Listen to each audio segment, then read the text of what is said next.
Wow. Oh, yeah.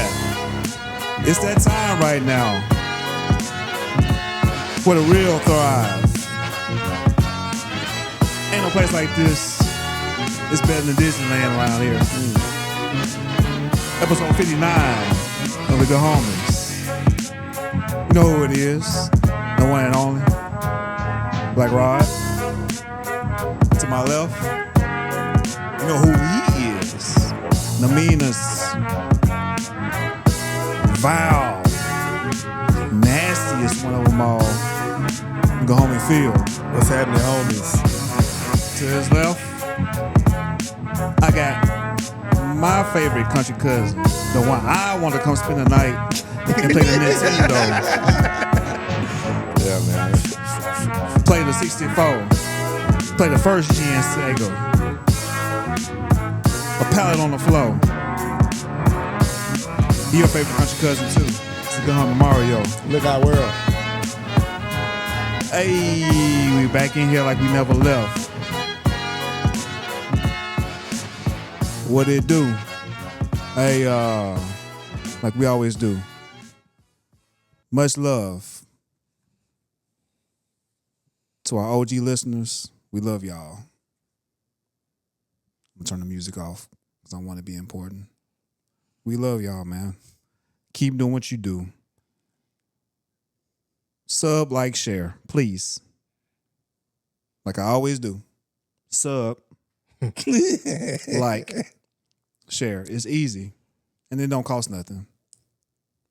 Shout out to the ones that's just not coming around, blessing our platform, seeing what we talking about, engaging in our conversations. Hey, we appreciate y'all too.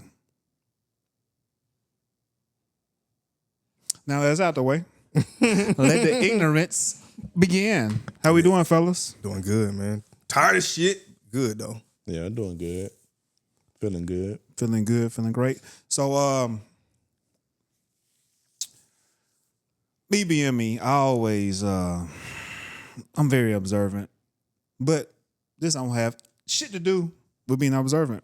So I'm at the liquor store getting a bottle. Right? For the pod. My bad. I go to check out. I got my bottle. I want this. So when I'm at the counter, I look to the left. There's a variety of pharmaceuticals. There's weed. There's some little mini bottles of alcohol. Then there's dick juice.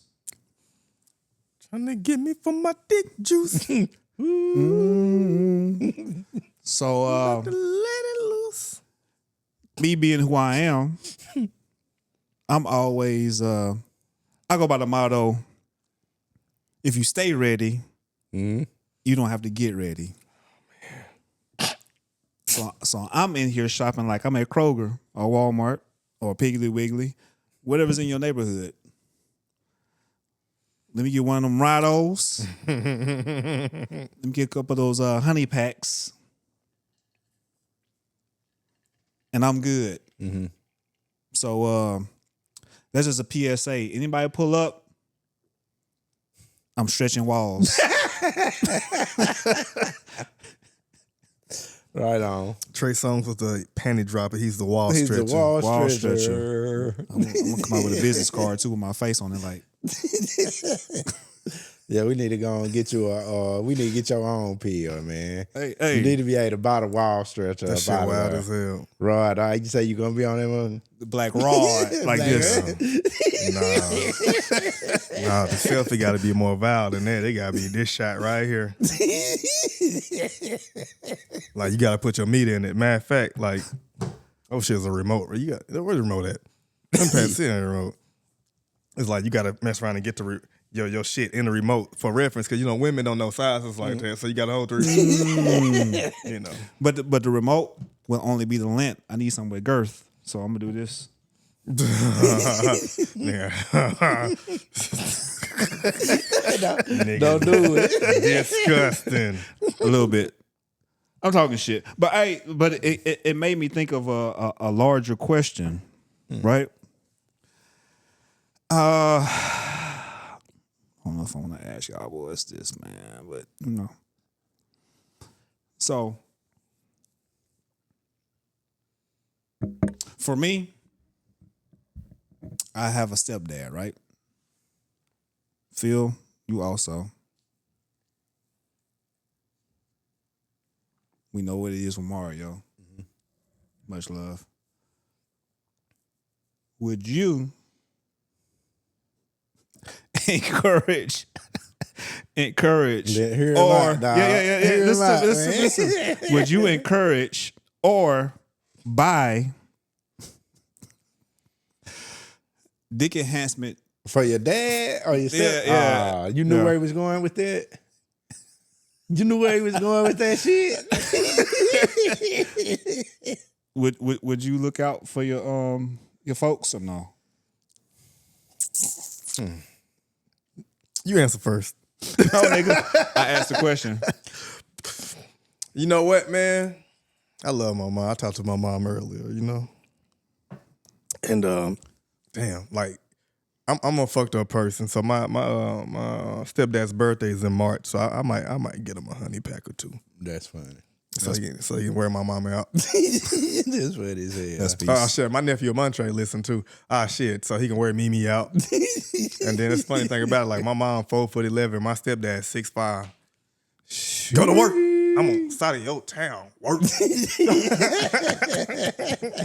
No, I wouldn't buy unless they had. Hey, Y'all got my some mama problems? decided she got older. She like, you know what? Since this nigga always snatching my wig, I'm just gonna get the low cut haircut. Finger wave. And then my mama 4'11", like I said, and he's 6'5". He got big ass hands, so like if he want to grab, he just palm the top of her head like this and go to work. See, you shouldn't have asked me that question because I'm a fucked up person, bro. He is. I want him to stop. You want me to stop? But I ain't. Well, you know what that means. Let that be what y'all Yeah, nah. baby. But since I do love and respect my mom, I stopped because I had some more shit to say. But nah, man, I wouldn't. Nah, you. Is that I guess you that's damn near overstepping? is kind of sick just to be like, you know what? I am a sick nigga. You don't think my mama, as she raised me, deserves some good dick, my nigga? I do. So you think my mama deserves some good dick? Yeah. Yeah. Nigga, Respectfully. my mama is 65 years old. She better go sit her ass down somewhere. She deserve whatever she want out this damn world. Hell.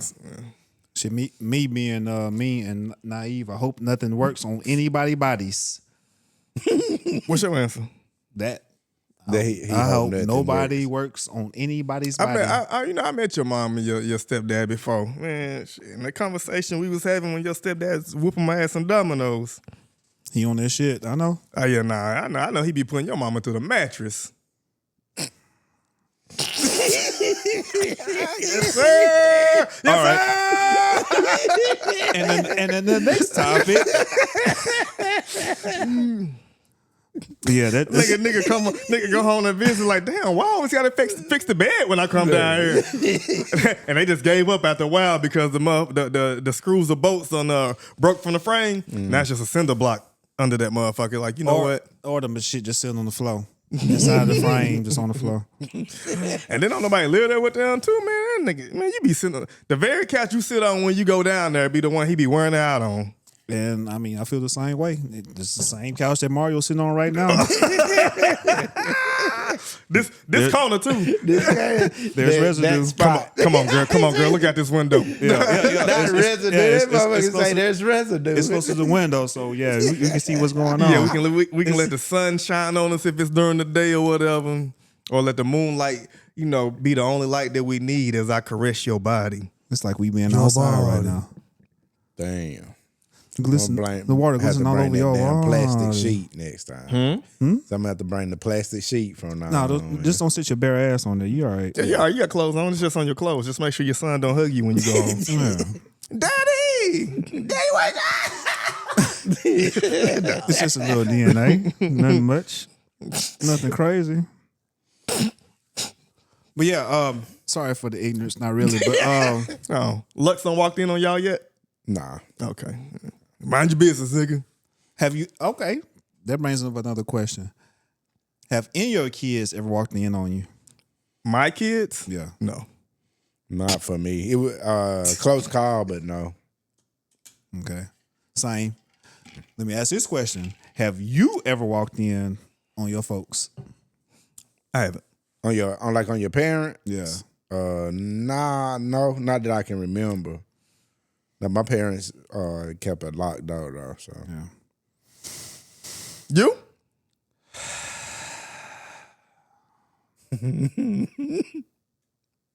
I need therapy. You walked in? More than once? Just once. That's all I needed. That was a lesson learned. And it was your mom and your stepdad? Yeah, of course. So, he was putting her through the mattress too, huh? It was some moving and grooving. Oh, she was you putting him don't through the know what mattress. was going on. I don't You know just who. I don't know who was on top of who was dominating. it was but happening. It was happening. Did they stop and acknowledge you, or they kept going? I just opened the door, and as soon as I opened it, I seen some sheets being moved around. I didn't see no bare ass. So I just closed the door. Yeah, no, It don't count. How old was you? it was still enough. Early junior high, probably. Oh, so this was after you had, Yeah, I know what's going on Okay. Damn. because So what Phil is alluding to is that I'm an early bloomer. what's an early bloomer? Preteens. Okay. What does that mean? That there was some moving and grooving. Nigga, there was sex had before I was a teenager. Okay. Like you was 11 or something? Younger. Younger than 11? Yes. 10? Tad bit. This nigga was cracking before he hit double digits. That's crazy. Let me get some doubt. No doubt. But the nigga be tripping when we call this nigga the chosen one. It's not even that. It's just You heard that? get your shit off. Get your shit off. The chosen one. That's it. Okay. Y'all ever had somebody else kids walk in on y'all? Somebody else's? Yeah, we've Mario been married forever, but we've dealt with women that have had children. Yeah. Yes, definitely. Believe it or not, And that I'll be did like, happen well, to me before. they not mine. So somebody else kid walked in on you? Yeah. What did you stop or you kept it going like, hey, my Nah, kid? it nigga, ruined it for me. It ruined it for you? Yeah. Damn, morals. What about you? Shit, my dick got power, nigga. Morals is out the window. Open the window. Throw it out there. Damn, that little nigga finna tell his daddy. Gotta go extra hard now. Because it might be the last time. Yeah, man. But yeah, my preteen years was something. Full of debauchery. Yep. A debaucherous young man. Shit happens though. Shit happens, man. Made me who I am. Yeah, I for appreciate sure. it. But how we feeling, fellas? How we doing? How was y'all? How was the last week for y'all since last pod? I don't want to sound too bad, but seemed like I ain't did too much of shit. Ain't nothing wrong with it. Yeah, I ain't did too much of nothing since the last pod. Shit, the holidays was just a couple of weeks ago. Yeah. With that shit being said, trying to get back into that gym mode, trying to go in there and get in them folks' way like you was talking about last week. Get out them folks' way. They there for a reason. Yeah. And it might not be for fitness. Because them niggas is nuts. Yeah, it's for the mental They health. need this It's shit. nuts, yeah. Yeah. Yeah, man, I'm tired, dog. But it's just, we on the 50th day of January, and this shit just seemed like it's the never-ending story, and this bitch never-ending month. Shit cool, though. A lot of exciting things on the horizon, but you know, when you just building up all the energy towards the excitement, and then you get to release, niggas just be tired. Gotta recoup, re-energize, and then we back in that motherfucker. So, but a lot of good shit happening though. And that's how I am with some fine shit. I build up, and then I release. And you release. You heard that? You're tired. And then be tired. Give me 45 minutes, maybe an hour. To do what? Round 2. Round 2. It depends on the time of day. There's Because if it's early, yeah. I went If to it's late, It's bedtime. yeah. See you in the morning. there's a particular place in the Parks Mall called Round 1. Mm-hmm. That should have my picture right next to it. Because at this point in my life, you get one round. Now, I'm going to make that round as special as possible. Because I don't want you coming back for round 2. Right. So, get all that. Don't do all that. Oh, it feel good. I don't want to know. Get yours. Soon. And get a couple of them. Whatever you wanted in round 2 and 3, get them shits in round 1. Mike Tyson fight. Because my round 1 is round 2, 3, 4, 5, 6, 7 till tomorrow. Like a musket. One a day. It's like a musket. Like the multivitamins. I got multivitamin Phil. Multivitamin Dick around here. One a day. It's like a musket. When I start taking them honey packs for real though, it's back. Guess who's Bizak? Call me the honey man, because I'm about to start selling You finna packs. start selling honey packs? Shit. Hey, niggas sell gas packs. I'm going to sell honey packs. Yeah.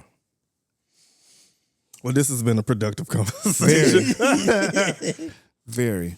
But let's get into Destination Smokehouse. Okay. There's been a lot of back and forth. Oh, shit. For the last few months after the community found out that OG or Unc Walter wasn't the owner of this barbecue place that he's been celebrity of. Like he's on everybody's TikTok, Instagram. People come out just to see Unc because of who he is and his tendernism. And it's been funny the last few months. Just knowing, just people finding out that, one, he doesn't own the place. Right. He's only a pit master.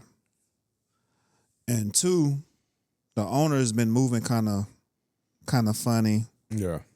And now he wants to be in the spotlight. And three, as of lately, it kind of seems like if you checking out what's going on, Unc is different than what he used to be. Mm-hmm. So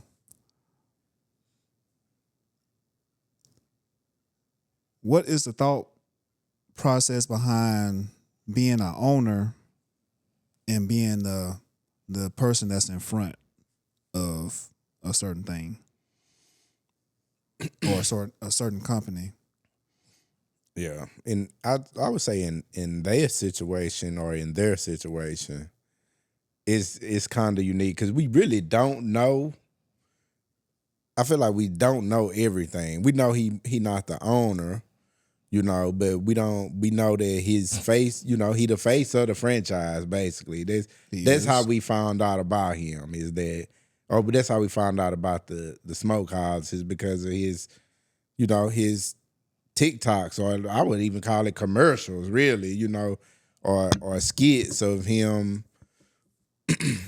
holding the beef rib up, letting that mother fall off the bone, throw his glasses down, and get up and walk off. Like, Tendernism. But, I just feel like it's a unique situation because the people don't know those people, we don't know they dynamic for real. For me, it's That coming part. down to almost like a sad thing to where it just seemed like these people was happy before they got the fame and recognition that they got now. And it just kind of seemed like people are just trying to tear their shit apart because maybe they don't agree or really don't understand the dynamic between these people. We don't even know Unc like that to even be saying, you know, he should be the owner or he shouldn't be doing this and that because he's not the owner or this man shouldn't be, you know, trying to be out in front. I just feel like we don't know the people well enough to be really like having an opinion about whether he should be, you know, whether he getting used or not. Cause that's what it seemed like is being said to me. Like now they trying to say that they they used that man to pander to the black dollar. And, you know, they got a lot of customers and shit for that, but I don't really find that to be necessarily true. But just to give a little backstory, it's the Destination Smokehouse started out as a coffee shop. Mm-hmm. And Walt came in selling gumbo from what I've seen, because the internet, it gives you what people want you to see. You don't necessarily get the real or the bones of the situation. So, And depending on what's going on, it give you a lot of misdirection to kind of muddy the story too. that too. Because I would like to hear from Walt. I would like to hear his story. But Shit, Walt fuck around and pull up a Mercedes Benz and start tap dancing. You're not gonna hear from him because he's an older man. He happy. And he's in that, and he's in a good place. But from what I gathered was, it was originally a coffee shop. Walt came in from New Orleans, wanted to sell gumbo, pre-Rona.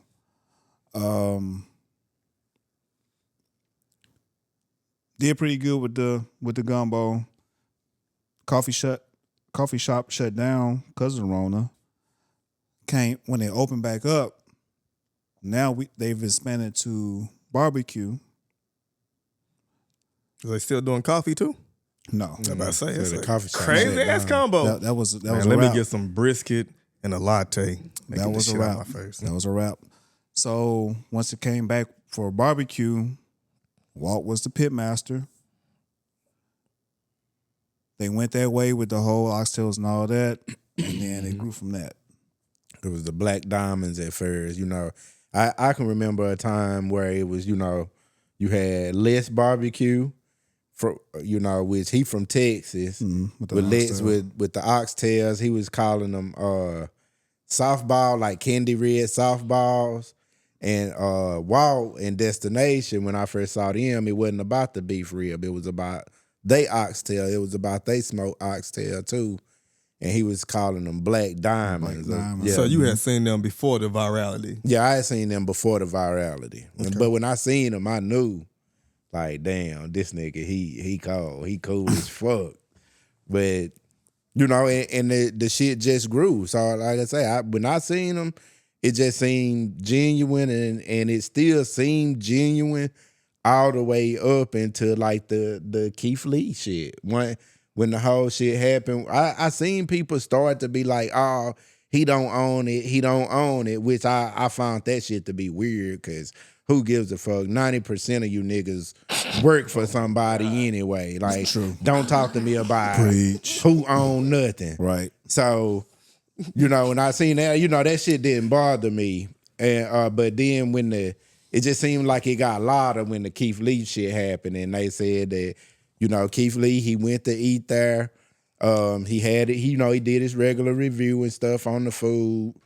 You know, it wasn't nothing crazy. You know, he went there, did his thing like any other time, but when he was done, he had he said he had a $4,000 tip for Mr. Walt, and according to him, the security or people there wouldn't let him to Mr. Walt. They told him he was busy or something, man.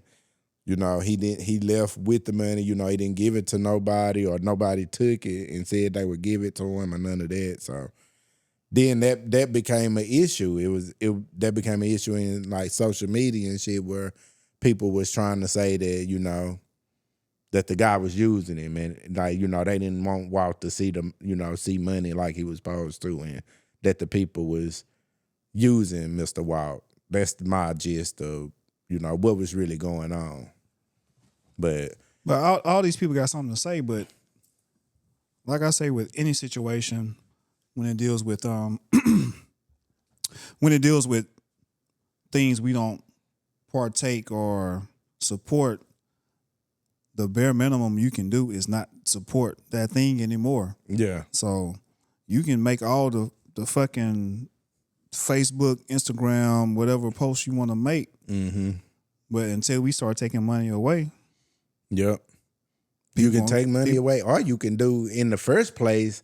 You can vet shit. You know what I'm saying? You can make sure like shit is going in a certain type of way that you cool with. But if the reason you went there in the first place is because you thought he owned it, then you should have asked questions before you got there. True. You should have figured that out. But I was, hey man, y'all been eating chicken from Popeyes all this damn time. That woman been eating that chicken from Popeyes. Shit, they put any black person in your face they want and to. we'll sing a cappella on this motherfucker like Jodeci. Popeyes. Chicken look good tonight. And niggas will go up there and get a 2-piece and a motherfucking biscuit, get that and don't care, two-piece and biscuit. and don't care who own that shit. Don't care. Mama. Johnny Gill. That's crazy. But yeah, like Phil always say though, when we doing our closing thoughts and stuff, let's keep, please, let's keep our recipes to us. That's important to me. Because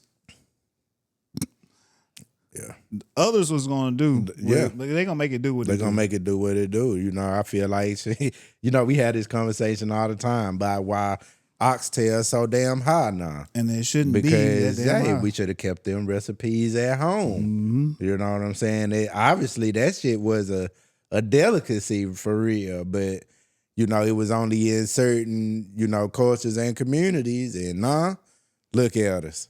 That shit is so expensive. We don't even hardly have it in the black home no more. Shit, anything niggas love, they gonna make super expensive. Yeah, that shit done went up. Fuck around, go out to eat some crab legs. Snow crab is $40 for the quote unquote market price. You go to a store where they selling crab legs, the same snow crab legs. Yeah, them shits is $20. Like the market price is still $20 for the goddamn snow crab. These niggas taxing for their goddamn seasoning because I want the kitchen sink. Fuck you, bitch. Fuck your kitchen sink, bitch. They ain't lying, but like I have a hard time sometimes. Like I say, just seeing. I guess I've accepted it now, but I was one of those people that would, that was complaining just about seeing certain shit on like TikTok and these cooking videos. It just seemed like the world ain't never really showed an appreciation for, your culture like that. Why the fuck you putting this shit on TikTok and showing it, and showing these motherfuckers how to make your granny greens? I don't like that. That's and especially when it's coming from people that don't have their own culture. So everybody is getting likes. Everybody is getting getting paid. Yeah, for showing other people's culture. Yeah. Because let's be honest. What do we get from the Europeans? You're not getting nothing. Something like that, when you just putting it out there, you're not getting nothing for that. You might get unless your video just go crazy or you already got them. What TikTok dance we didn't get from the Europeans? Exactly. They got them. Them shit's terrible though, like a cheer routine. Yeah. And how far they go? Yeah. And too far. We got the Europeans that really got turned up on that motherfucker was stealing Dan, in the beginning of the TikTok era, Now where are we going with this? Oh, we just getting into the exploitation of black culture is where he where we done went with this. So shit. is Unc being exploited unknowingly or knowingly? Do y'all think he's down for being exploited?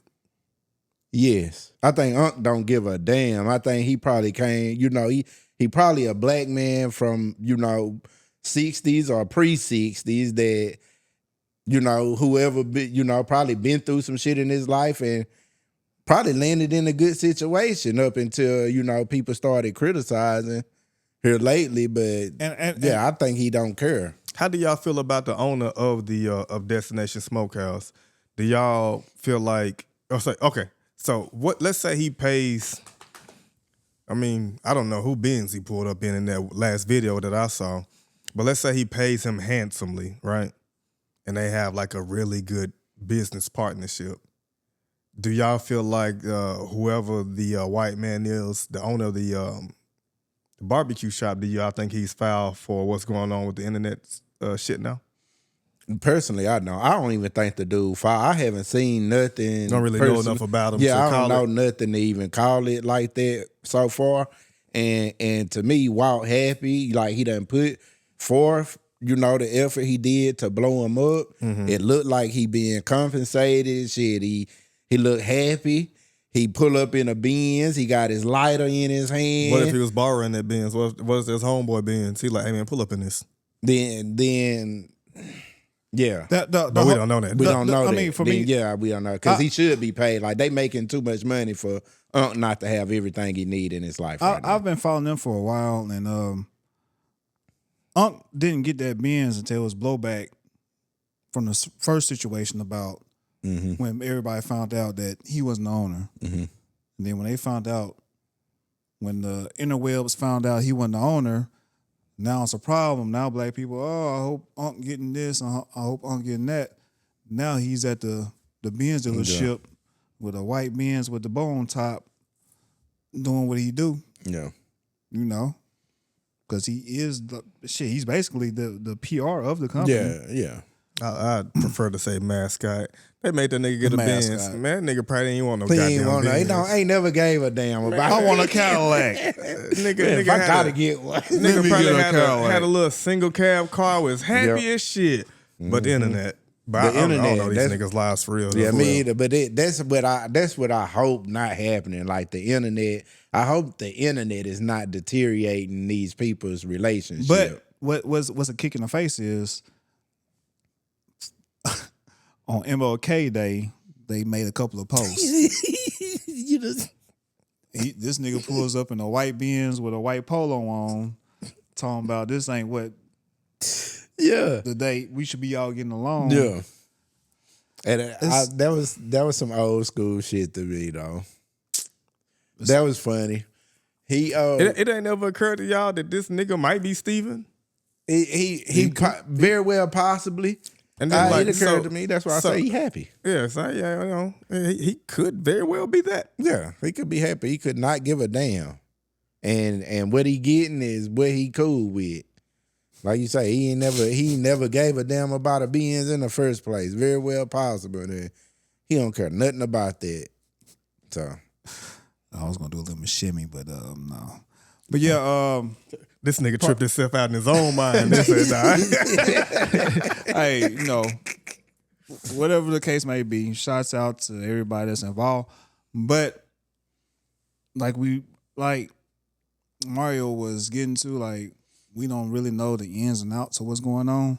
So everybody that's not in the mix or personally involved in this situation, stay the fuck out of it. Mm-hmm. Let these people do what they doing. When OG feel like this is not what he want to do, he not gonna do it anymore. Yeah, the truth about all of that, everything, eventually will play out. Hopefully, in my mind, honestly, I hope it's all end up being good, but everything gonna play itself out. If they acting kind of weird and shit, like you say, you feel like Unc different now, and the owner, he trying to show his face more. I do feel like if Unc was never paid really, and he got family or people on his side, then that shit, it's gonna come to the light. It's gonna come to the forefront. Yeah. But yeah, like I said, shouts out. Hope everybody happy. And all right, man, I just checked out the Rip on Netflix, man. If anybody hasn't seen it yet, you can go ahead and fast forward. Spoiler alert. Spoiler alert. I'm big in About to happen. Spoiler because alert. we need to talk to we need to talk about this. Y'all seen it, right? Yeah. Did y'all like it? Yeah. I would say, yeah, I did like From 1 to it. 10, what you got it at? 8. I found the movie to be enjoyable. I haven't gave it a rating yet, but I did find it enjoyable. Like, yeah. What about you? I give about 7.5, 8. I mean, I'm with Mario. Yeah. That mean he didn't like it, though. I ain't trying to hear that shit. Because you remember that Tyler Perry movie? It was a 1 day, then it was a 4 the week after that. And the whole Tyler I come type shit. You know what I'm saying? No, I didn't process it. Even though there's only one black person in the motherfucking movie. That's 2 points for him, right? That's at least 1.5 points off broad scale. It might have been 2 because that one cop that rolled up on them was kind of racially ambiguous. But I do not want to get ahead of us. And they like Lionel Richie, but I don't want to get ahead of. I don't want to get ahead of the curve. 'Cause I know we want to. What was his daughter's name? Nicole Richie. Yeah, more like that than yeah. Okay. So, but yeah, I don't want to get I don't want to get too far ahead. But yeah, oh my bad. The Rip, Ben Affleck, Matt Damion, Tiana Taylor. Called it Matt Damion. Who? Roy called it Matt I don't Damion. What know. you call that nigga, man? I don't know what his name is. Nigga, watch the movie. Matt Damon is one of the most famous white people as far as when it comes to Hollywood. Nigga, know we do a podcast every Wednesday. not more than Ben Affleck. Nigga knew Sunday we was gonna be talking about the Rip, and then still didn't go find out that this nigga name was Matt Damon. That's what I said, Matt Damon. Damion, nigga. That nigga still decided. What's his? Oh, Damon. Yeah, Don't worry about it. Don't worry about it. Matt Damon. Nobody gives a fuck what his name is, but you know who I'm talking about. Yeah, Damon on Friday after next. Yeah, on his chest, Damon. Damien. So what is it, nigga? What's his name? What is it? Huh? What is it? What's his name? Matt Damien. Okay. On Friday the next. No. What's the white name? Huh? What's his It's name? Matt Damon. Okay. Matt Damien. Matt Damon. Ben Affleck. Affleck. Tiana Taylor. He full of shit, ain't And some other niggas we don't know. Oh, the Asian nigga in that motherfucker, he do the voice of goddamn Buddy from Invincible. Invincible. Oh, it damn sure was. Damn sure is, but whatever your real name is, don't know it. And they made an Asian man, a white man, and Invincible. But yeah, but his mom was He half. He Yeah. half Asian, half there you go. Half, Viltrumite. yeah. So the premise of this movie is somebody's stealing something from somebody, and we don't know who somebody is that's stealing it from somebody else. And Yeah, we still don't know who the money got stole from. Do we? Yeah, kinda. kinda. Yeah, it was a Colombian drug house Okay, it was okay. And it was like, go ahead, take that. that the DEA and the Hialeah Police Department was in on. Yeah. But that anyway, was protecting. Yeah, we getting too far. And the movie is based on true events, allegedly. So you have to, when it says that, you have to take it with a grain of salt because you don't know what's real Yeah. and what's theatrical. And I looked that up. Well, no, I didn't look it up. You sent something, right? Then you put something. I sent it. You did? Yeah. So from what I seen, the only like real part was the actual fact that the money was there. You know, that they found that much money in a house like that in the attic. 20 million in the wall? Yeah, 20 million in the wall in the attic. 24. But they didn't say nothing in that report about like a gunfight and people trying to steal it. When'd you send that? Shit, a couple of days ago. I've been busy, cuz fuck. Life be lifing. I be stressed, bro. Life be lifing. So for anybody out there that's going through what you're going through, remember, Kill yourself. no. Life be lifing. Yeah. But yeah, Don't kill yourself. no, don't do that. Talk to somebody that you love. Yeah. Unless you are going to be Hitler in the future, then kill yourself. It's a couple of niggas out here that can kill themselves. But for the sake of this broadcast and our future endorsements and shit, I won't name them. Okay. Not yet, brother. Not yet. Yeah. But we're gonna own this, so it don't even fucking matter. Like, that'd be kind of cool, right? Like, they kind of got the purge or whatever. But, like, if there was, like, a kill yourself day. And, like, if you got, like, a certain amount of votes, like, you just have to fucking kill yourself. Damn.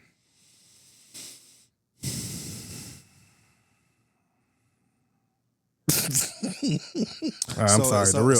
So is it like an election? Like who gets the most votes get killed? Yeah, you say if you get so many votes, you have. Or it's just you get 200 votes, you out of there. Yeah, if you get over a certain amount of votes, man, you gotta kill yourself.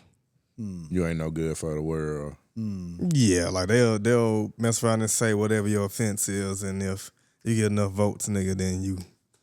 Yeah, but if you that trash, you know the people that's that terrible, they probably ain't want to kill themselves. So you gonna have to do that shit yourself. Oh, okay, yeah. Either you know, kill yourself or death by firing squad. Yeah, it's just gonna have to be a firing squad. But they for a lot firing of people. pellet guns at you until you die. Damn.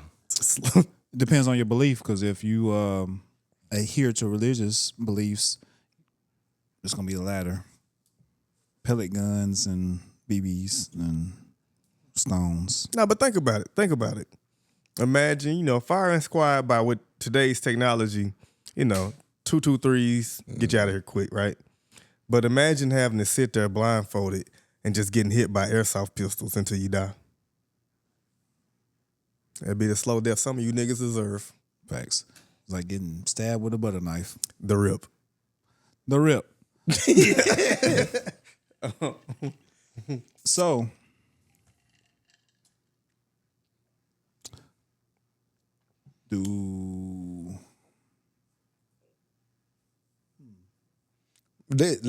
I want to keep going about the movie. I want to talk about Let's go in chronological order about the movie. yeah, let's go in chronological order about the movie and how was y'all feeling during the time you was watching the movie. First off, there's no way in white baby Jesus world that Ben Affleck can handle Steve Atkins in any type of way, shape, or form. He shouldn't be able to win that fight. Steve Atkins is one of them ones. Yeah. This nigga is a martial art guru. Look at me. I don't even know who the fuck Steve Atkins is. That's his brother that played his brother that was the FBI. Yeah, he hugged Steve Atkins in that interrogation room. room. Put him in the glass and everything. Yeah, put him on the glass, fucked him off in there. Okay. Wait. We out of order. When I first turned that movie on and I seen Matt Damon in that room with the nigga with the eyeshadow that played in Joker in the morning show, Yeah. because of Interstellar, instantly, Matt Damon did that shit. He was a bitch ass nigga in Interstellar. He probably a bitch ass nigga in this movie. It came on with him looking like he was lying. Like he was in that motherfucker looking like he was dirty than a bitch. Man, facts. Yeah. Okay, and then in the movie, the officer that Ben Affleck is dating gets killed. Mm-hmm. And she was on the same team as him. And they're interrogating them. Wait, but let's back that up. Go ahead. There's no way in hell you getting popped with shotguns and you still have time to send a text message.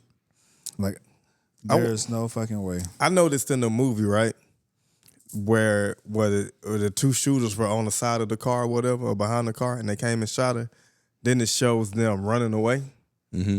And then it shows them back by the car to fire that final shot. I'm like, Oh, they fucked that up. Because I tried to watch the movie twice. Yeah. So I can come in here and this motherfucker and talk about it. Yeah. But there's just a little detail like the Starbucks in the Game of Thrones episode. Nigga, I ain't watched the Game of Thrones shit yet, bro. God damn. The Night of the Seven Kings. God damn, bro. You watched it yet? Yeah, yeah. It was the first episode 5? Shit how you gonna have you ready. Okay, real. every It 2 will. episodes, we gonna have fun on this shit. It will. It's gonna turn you up. All right, sorry. Go ahead. Okay, so now we to the part where whoever the MMA nigga is or whatever was fighting his brother in the office. Ben Affleck in the office. Oh yeah. These guys are brothers. Tiana Taylor coming that motherfucker acting. That's my bitch. Nigga shit. Tiana Taylor had about nigga probably shit. 40 lines in that.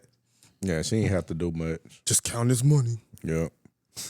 Count this money, be part of the plan. No, I'm sorry. Go ahead. I can't get out of order. No, because you said something there. That is why I can't watch a lot of movies because when they put us in movies, it's typecast or whatever they feel like we are. I mean, and could be true, but when you only have one of us in a movie, and when they have one of us in the movie and we're extra niggerty, What the fuck you laugh at? yeah, because we extra niggerty, they gonna make sure that they gonna make sure that we extra black in there, like, Yeah. and that don't speak to our culture as a whole because there's a whole diaspora of black people. Yeah, Well, what if they wanted an extra niggery person for this role? I understand that, but it's only that seems like it's only typecast that they really be looking for, or a slave that's gonna be like. So you just felt like you saying she only in there because they needed they needed a black one, needed a like, black yeah. person in there for representation. She's gonna be what she is, and because if you look at Ben Affleck, he was a white man on morals. And then we go to Matt Damon or Damion, like I said before, you don't know what he is. He just Always the good guys. Mm-hmm. Always have and always will be. he's just a white living his life. And then you have what's the dude that was from SWAT? He's a villain, and you know, but the white representation is well. I see what you're saying. The broad view of that is shown throughout the movie, but when it comes to black, this is one little typecast that's small that they always seem to pinpoint on, and that's the shit that keeps me from watching movies and stuff like I do. And then when you get to these guys talking about Lord of the Dragons, and there's only one white guy. What's it called? Go ahead, get shit out. I'm finna shit on you too. You better, make it good, brother. Cause I'm finna shit. When it comes to Lord of the Dragons, you know, it's pretty much the same. But it ain't the same shit. It's gonna be one British nigga that's saying They all British nigga. that's saying some stuff, and we okay with it. And I'm done. All right. As far as the rip, I didn't see it like that. To me, it was just like a teen movie. You know, they get there. You know, they figure out it's so much money in the house. They got the girl that's Mario said, "Let me bring it back to the movie because this nigga done went off making it racial." It wasn't racial to me. And then when he was giving is. his breakdown, you was like, "Nah, I can see that." Completely disagreed, but wouldn't even argue. Like, you know what? I'm polite enough to let you get your shit off there. I completely disagree with. But yeah, I didn't see the I didn't feel no type of way when I was watching the movie about, Tiana Taylor's character and why she was there. I just felt like she was, she was part of it. The movie was supposed to be in Miami.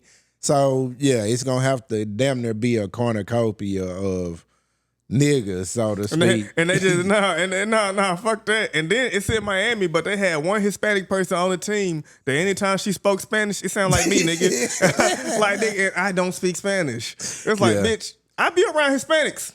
And I know what Spanish sound like. Mm-hmm. But that ain't it. The accent wasn't quite right. Man, it sounded like she learned Spanish that day.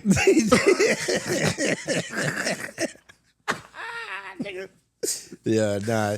It was her and the girl who was occupying the house. You talking about the girl that was on the team. That was on the team. Now, the one that's occupying the house, I think she might have been one of the best actors in the movie. Like, she played confused, and then when they came, like, all right, man, look, we know what it is in this motherfucker, dog. Just take the money and fucking go, or they gonna kill all of us, nigga. Just fucking go. Y'all finna get us killed. And that was, you know what I'm saying? Hopefully at some point we can get there.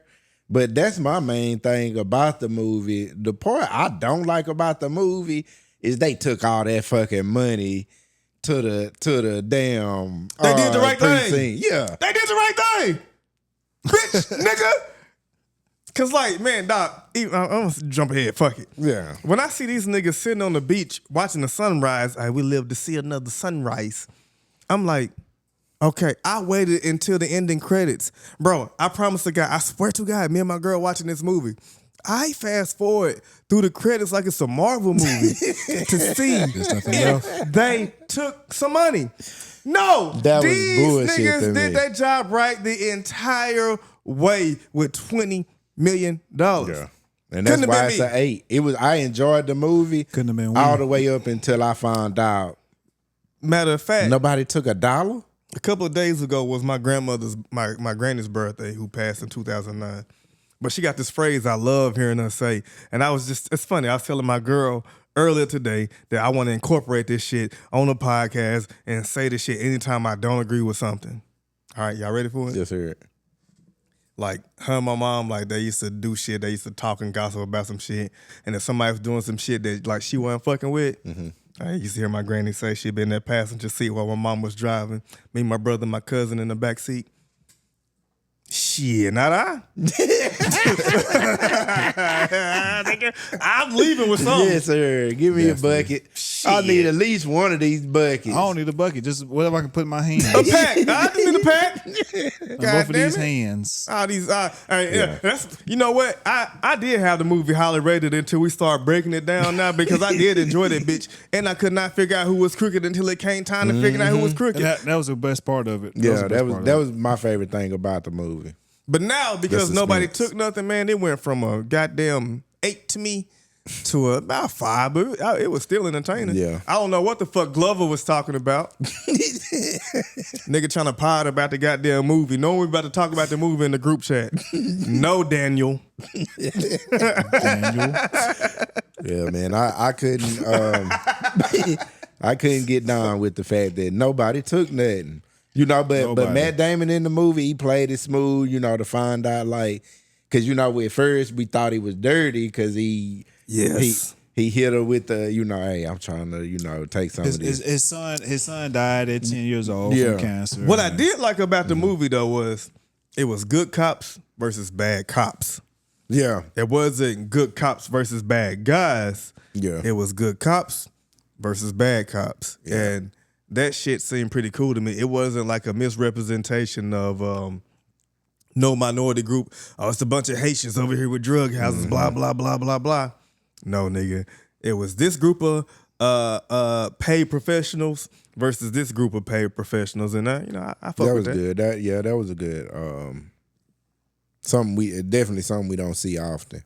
And I give them the rating that I gave them because, they kept you guessing the whole movie. Yeah. You didn't know who was who was going to do what. Yeah, because I thought Matt Damon was crooked. And I thought Invincible was like, hey, man, like these niggas tripped out. Yeah. Not knowing he was the bitch nigga the entire time. He totally opposite. Yeah, I thought he was making moves to make sure the right people was getting involved the whole time. This nigga setting shit up to go down at the house. Facts. And then when the cartel hitter came up and said, "Hey, Ain't Yeah, us. that ain't us. Hold on, talk to my boss." Yeah. Hey man, 20 million ain't nothing. Me nigga, Yeah, y'all can he said have that. it. It's light work. Matter of fact, bro. Yeah. Since we killed, since y'all got the little whatever the y'all police captain killed, like you know what, bro? That's the price of doing business. Hey man, look, just come on, man, take that, man. That's a little money to us. It's light work. That's like me losing $2. I ain't fucked up about that. Nah. Like they say, at that point, that's 24 million unspoken for. That's free money, basically. That man say, nah, we ain't even on that shit. What's in there is y'all's. Nah, that's free range money that y'all feel like y'all need to take this back down to the precinct. And the whole time they setting us up in the movie, everybody talking about getting their fucking bills paid. Yeah. Because they broke. They And- police and- officers and that's- don't make and- enough. And that's part of being a police officer. That's what being broke. You don't get paid. Let me ask y'all a question. If y'all were a police officer, right? Would your only source of income be through your job? Nigga, hell no. How? This same coke and weed, I'm about to take off this guy that wants to go home tonight. This shit back in the streets the same day. You know exactly where to take that. Yeah. I got somebody gonna say, "Hey, So you're not going to be Denzel Alonzo levels of crooked cop, but you're going to be somewhere. I understand the game. I know how life is. I know how life moves, the ins and outs. This shit gonna keep going regardless. Horses don't stop; they keep going." Young Thug dumb ass somebody said, nah, man, I said hustlers. No, the fuck you did, nigga. Nigga, that shit still piss me off. Stupid ass motherfucker. But yeah, shoot. If I take this off of you, Y'all think Young Thug sing better than Mariah the Scientist? Nah, don't answer that. Go ahead, bro. If I take this off of you. same shit. Sounds the same to me. Like Pee Wee Herman. That's crazy. But I ain't, like you say, don't answer that. He said don't answer it. I ain't gonna answer. You got an answer too, and you said it's crazy. This nigga think Jeffrey sing better than No, Mariah. I don't, man. I think they, like he said, that the same. The Pee Wee Herman. Nigga, hustlers don't stop. They keep going. It's the Pee Wee Herman. Doom, I doom, got doom, that doom, blue doom, doom, doom. fever. My bad. Okay, take it off for you. Take it off of me and remix. But yeah, I'm like feel like when the movie ended, it was still like 12 minutes left, and I was going through credits and nothing happened. I was like, oh, Them niggas ain't take $1, bro. still broke. That was the only thing. On the beach. And then it just so happened that the little girl that came out to see the sunshine was buddies, the captain Had that the same died. name. They had the same name, and Didn't the captain have like an old name like Judy or some shit like that? or Jackie or some shit. Yeah, something like that. And, and I guess that was supposed to be the emotional part of the movie. So That's funny as hell. Imagine watching that movie and crying at that part. Weak as hell. Yeah, no. I was pretty much like confused by then. Like, damn. You know, What made you confused? like why they didn't take no money? Because Matt Damon, like, dog, that shit was free. Matt Damion. no, not yeah, Matt Damon. Yeah, Matt Damon. You right. Because the thing, yeah, because he's a nigga now. But the thing is, That's the No, name of the he's not. episode. this is the Matt thing. Damion. because the thing when they found the money, there was packs of money that had the numbers written on them. I thought they would at least take whatever money. Yeah, take what you need. Was kind of loose and didn't have any numbers on them. Because that when they got there, that girl say, hey, y'all need to take what you need, take what you want, get out of here. She wouldn't have had to tell me but once. That part. Man, say that, we out of here. Shit, I got the bucket in my hand. Right. I'll see Then y'all tomorrow. boys stayed long enough for the big boss to call and say, yeah, that's 24 million unspoken for y'all. Just you know, that's y'all. You stayed long enough for the hitters to come and do what they was gonna do. Yeah. But Matt Damon looked like a damn genius in the movie, though.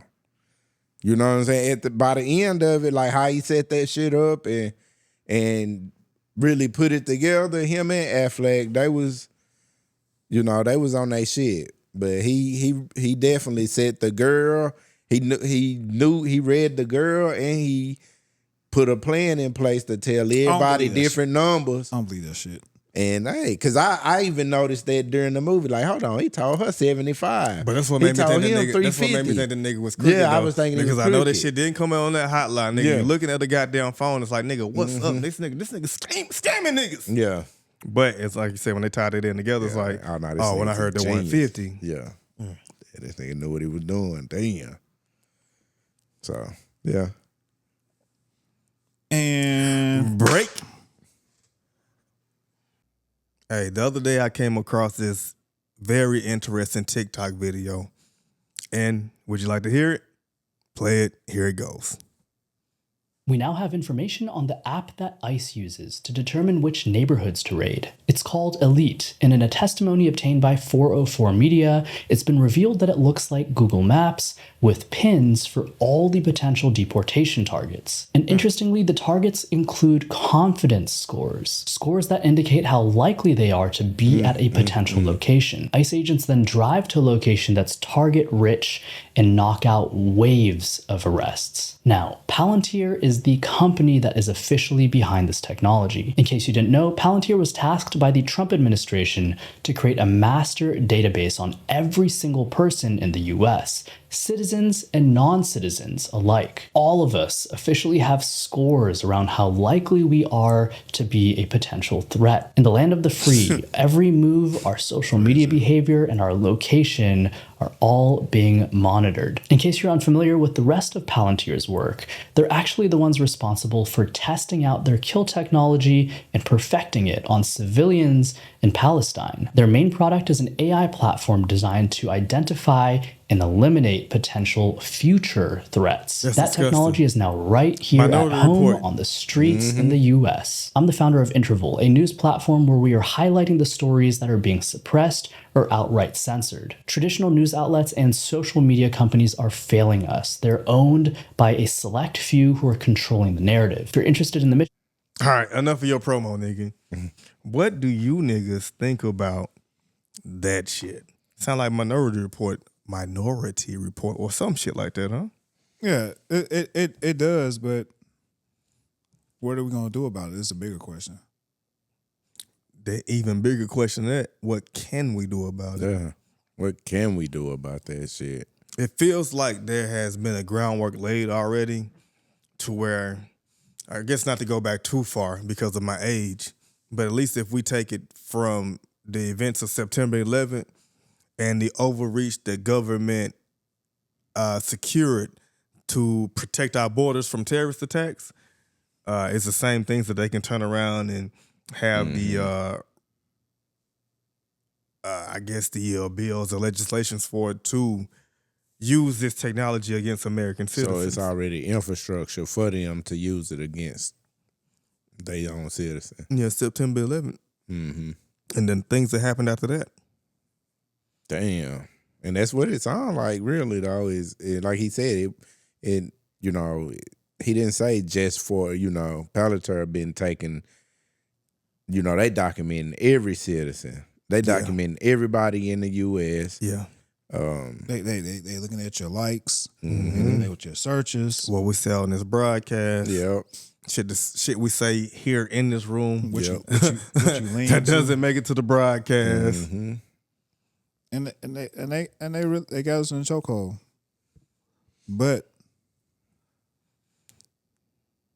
like you said, the what can we do, right? Mm-hmm. And then also on the what can we do, the question that comes before that is what needs to be done, you know? And so when you establish what needs to be done, then what can we do? And then how do we do it, you know? Yeah. But what needs to be done? The first thing that come to my mind is like, if you really want to be away from, like, it's damn near like getting off of the grid. You damn near can't use the. If you don't want to be tracked or none of this shit, you gotta from damn near day one. It seems impossible, but you gonna have to, change your lifestyle as much as we on the phone or on YouTube or everything we do in everyday life. That shit would definitely have to change if you don't want to be. I don't know even the word to say, like, documented or whatever. If you don't want to feel like you are being surveillanced, then you gonna have to damn near step away from everything. But we so entrenched in this shit right now that I don't see a way out of this shit, honestly. To not be surveillance, that means you have to give up a lot of your daily conveniences.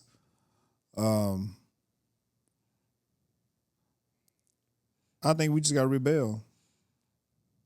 I think people can still be surveilled even if they off the grid, because with what we do with satellites and drones. Come on, man, ain't an end to this motherfucker that can't be accessed.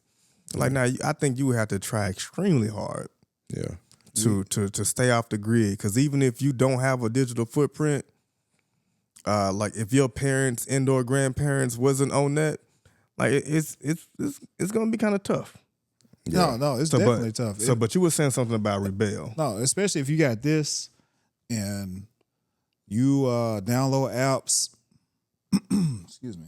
You download apps and you consent to whatever forms they put on you, and allow them to track your movements and listen through your microphones and watch through your cameras, because you want an app that can make you look cute and pretty and shit.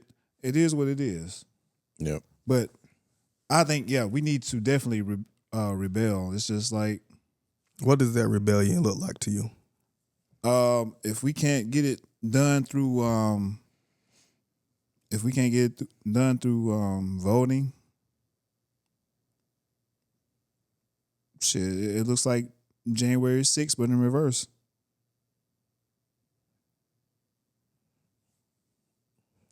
Reverse? Yeah, reverse. Instead of doing it because of Homeboy Prez sounded the dog whistle, no, it's we gonna stand up for us. Who is we?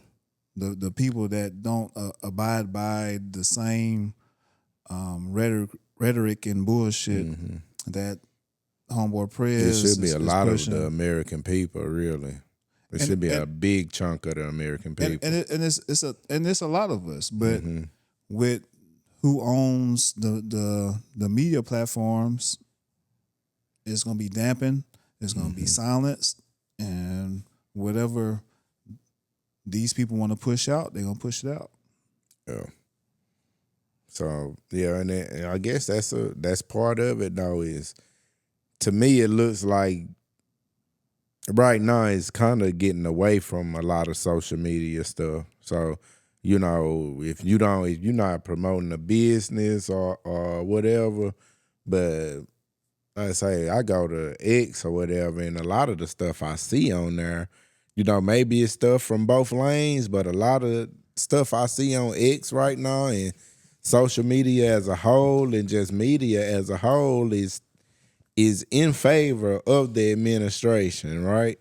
But when I talk to people, it's not like that on a large scale. So, I do feel like, people are being led into a specific place when it comes to certain social media platforms. Definitely, because if you don't fall in place, you can get your page banned, your platform silenced or blackballed. So some people will play into it just on the strength of being able to still make money.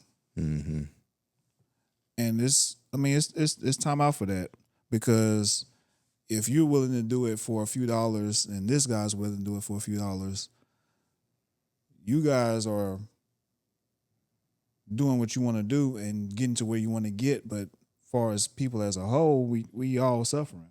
Americans as a whole, we all suffering.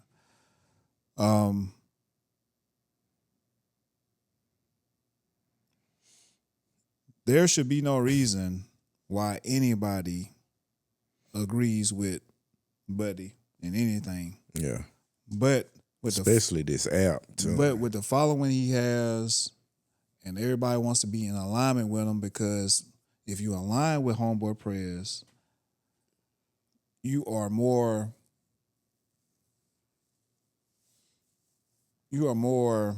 readily able to get to where you want to get to. Mm-hmm. If you have anything to say that doesn't align with Homeboy Prayers, you're getting counseled in so many ways. So, yeah, I do feel like they wielding power on people who don't agree. And that is something I see, like that's something that I see that could turn back on the people about this app and shit. How they, they clocking your every move and everything you say. Well, personally, it seems like a way that in the future, this administration can use that shit against the people by, like, basically figuring out who had this to say about me. Yeah, attacking your First Amendment right for free speech. Yeah, attacking they figuring out what you had to say. Oh, this person didn't support me in this type of way. Okay, tread on them then. And to me, that's kind of been his MO in the beginning, And I feel like this is ain't no kinda to it. Yeah, and this is a way to broaden it, really, like to really step on anybody who ever had something to say about him. This shit could manifest into him using this app and this type of technology to get at people who are not in favor of him. Potentially, yes. Yes, potentially. That's what scares me about the app. what scares me about the app is all your information. We have no privacy. And we talked about this before. Especially during the Rona. I personally seen how emails was getting breached. But they have you make you have passwords and two-way ways of authenticating your account. Then it was, when it went from emails and went to the phones. Your phone been breached. Be it T-Mobile, AT&T, all these people that make you put passwords in to log into your account. Right. And let me add something to what you're saying. Don't forget your point. I just want to accentuate. Then y'all did see the new report about what Doge was doing, how they were misusing people's social security numbers to find out their how they vote and things of that nature. That's a story that just released within the past 2 days or so. So whatever he was doing with that Department of Government Efficiency wasn't necessarily about, as we know, and that we could have told people who were on that side from the beginning, that's not what that shit was about. But they was using that shit to gather more data, which is very important as far as to how they attempt to manipulate and blackmail and or do whatever else to the American public. Facts. And your bank. Everything that's personal, that you feel like that's your personal information that's only for you, that shit is done with. It's over. And what they gonna give you is $20. Oh, there was a breach. Everybody come together. We gonna come as a collective and sue these guys. You only gonna get $20. And it only takes $20 to get all your personal information, and these people have all your personal information. They know you stay, and like Phil say, they know what your alliance is. with politics. They know where you work. They know where you stay. And they're trying to use your habits to predict your future behaviors. And there's no more privacy in this world, well, in the U.S. anymore. So that shit's out the door. That shit is dead and it's done. Yeah. Yeah, that's what to me, that's what it seems like. And that's just, and we just talking about an app right now, but you know, what they've been doing with even video surveillance over the past, 10 years, shit, with what they can do with highway surveillance, and it's a camera on every building or every corner, bro. For the most part, especially in this area, it's no unseen piece of grass out here right now. And then we can go back. Say I'm from East Texas, I could go back home, but like Phil said, shit. Unless your, grandparents and way beyond it was really into being off of the grid, you might think you can go somewhere far and remote, but shit, that shit is right there documented still. They know where to go. There's a person, the richest man in the world believes in white replacement theory. And this particular man has, how I would like to say, the entire globe surveilled. Like, as far as by land, you have the any Tesla, any Cybertruck, because we know those cars come equipped with cameras indoor and outdoor, outside of the cameras to record what's going on around it, right? So wherever this motherfucker goes, it's able to record whatever is going on around the car for safety purposes. Then this nigga also has his satellite network where he wants to give internet into the entire world, right? And so when you have satellites in the sky, you dominate the air and the land with your cars and with your satellites. You can damn near surveil the entire globe if you so choose to use your power that way. And that's a goddamn shame. Yeah, it's a shame. Y'all know the good homies Mario and Rod know that I've been reading through the book of Sodom. Well, listening to the book of Sodom, and I encourage anybody that's an American citizen, and especially black people, to do. You need to go listen to that book. It's like sitting back, listening to one of your elders tell you a story about their life. I think it's very important for anybody to do. A lot of the things that were going on during her time, as far as being falsely accused of bank robberies and killing a state trooper on the New Jersey Turnpike, tie back into this in 2026, and these things happened to her in the early 1970s. When you learn about COINTELPRO and what they did to the Black Liberation Army, the Black Panther Party, and the Civil Rights era, and other groups that existed during that time, and other great leaders, and how they surveilled them, like what we're finding out now as black people is nothing new in the United States of America. Now, this shit might be new to the others because they didn't have to come here and fight for their rights. They benefited from the fights of black Americans, and never let that be lost or misunderstood to anybody. So for those people who feel like they don't, I don't know why the black community is like this or blah, blah, blah. You motherfuckers need to go open up a history book that's not McGraw-Hill. And you need to go learn something about what the black, and even some black people, you need to go learn what your ancestors and elders did for you in this particular country for you to sit up here and have such a fucking dumbass opinion sometimes. You stupid motherfuckers. But you attract more flies with honey than vinegar. So I take that back, you stupid ass bitches. I would encourage anybody listening to this or watching this to go learn about COINTELPRO, to go learn about these different movements that happen with the Nation of Islam, with what Dr. King was doing with the ACL, whatever the Christians, blah, blah, blah. No disrespect. Love you niggas.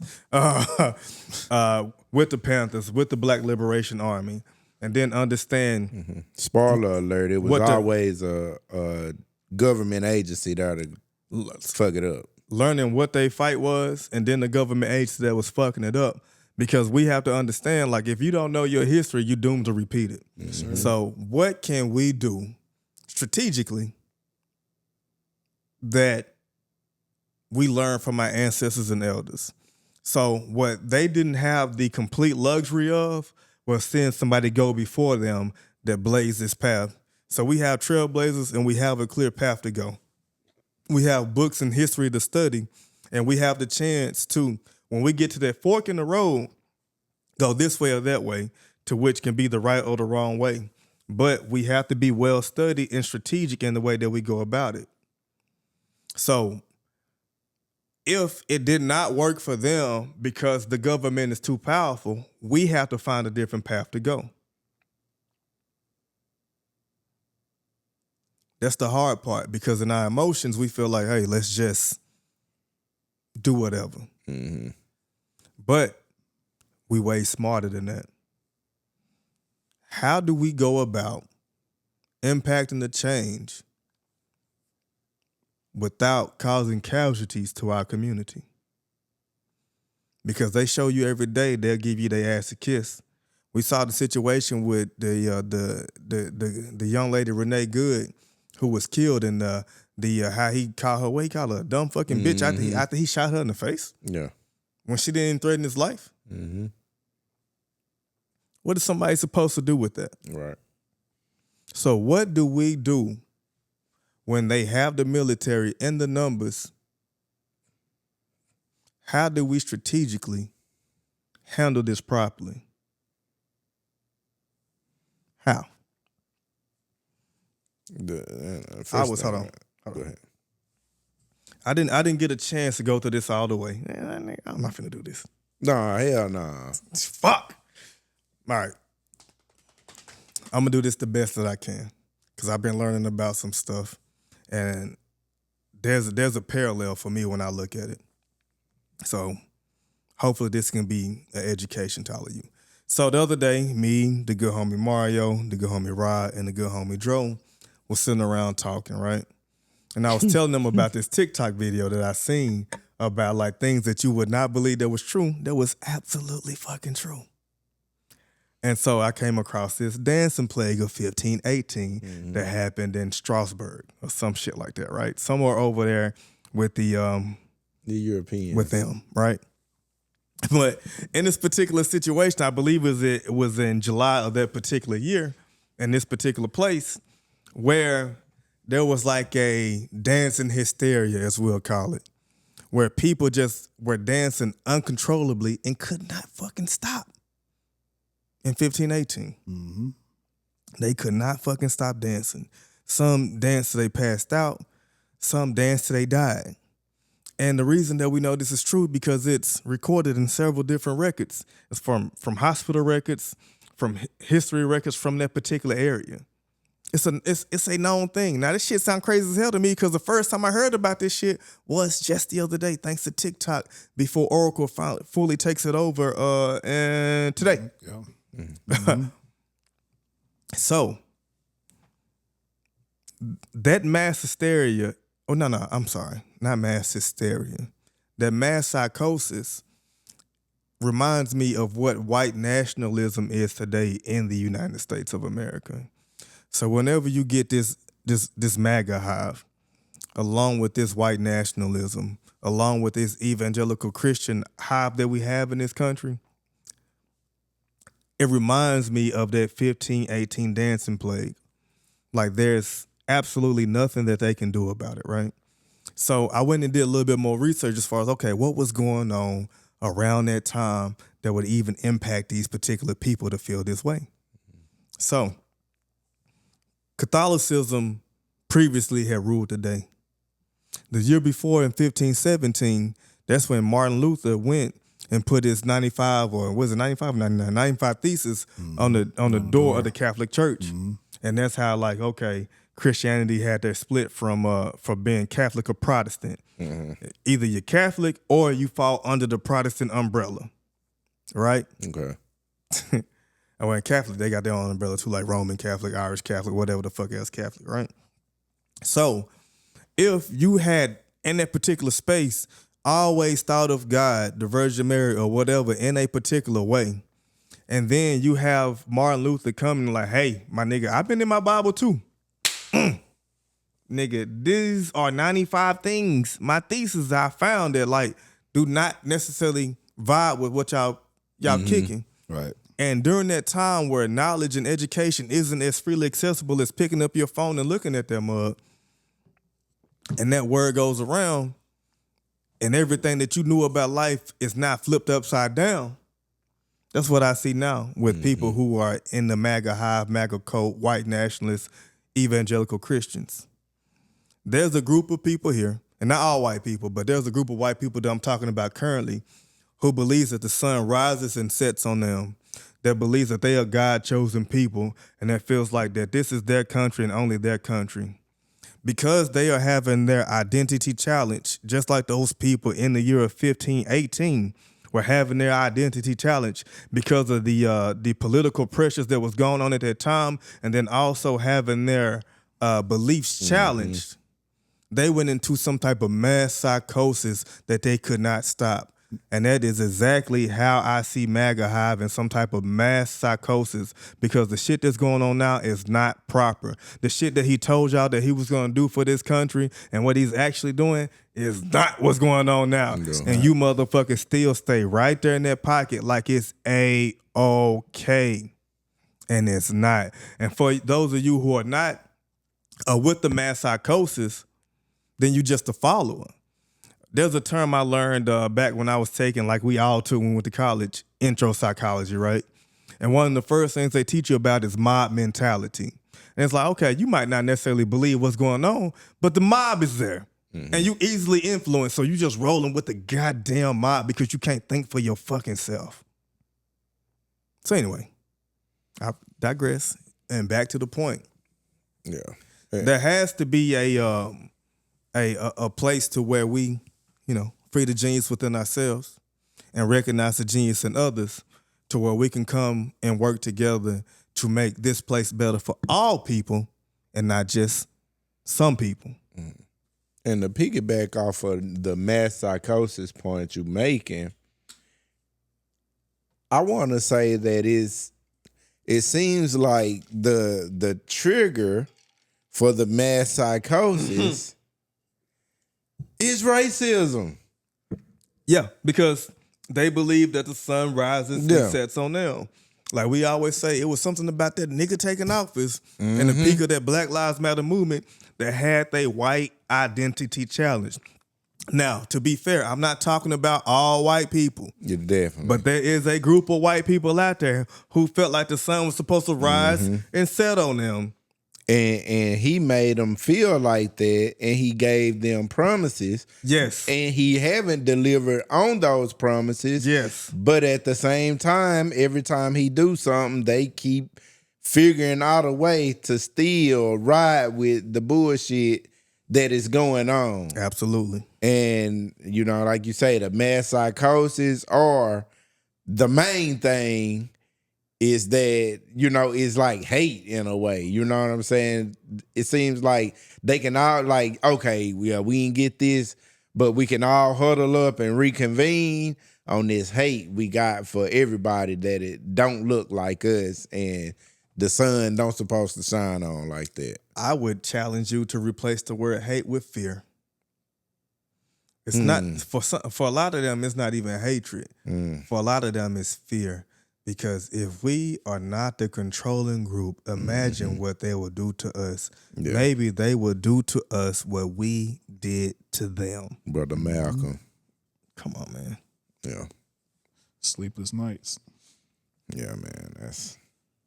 That's one crazy thing. Now I'm gonna bring up something else. I want to shift gears with y'all right quick. Not really too far away from where we at. But I want to talk about this. I came across this interesting article that I read on Complex about Wiz Khalifa discovering his slavery ancestry or enslaved ancestry. And he went on this show that it's a show on PBS called Finding Your Roots. Yeah. I've been sending clips. The clips be looking good in the Yeah, motherfucker. yeah. I'm gonna start tuning in. I definitely got it. I said I'm gonna watch the show. So Been around for a while. I'm gonna check it out. I'm gonna on demand sure. it. Yeah. Okay. So I'm gonna on demand it. I'm gonna check it out. And but from what I seen is, he went on there. It's on the January 13th episode.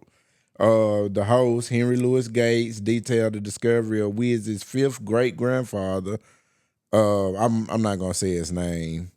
Who lived in Alabama in 1870, next door to a white family that shared the same surname. And he was surprised, and also his reaction was a little bit. I think he felt whether I don't know if it was a little anger or a little hurt.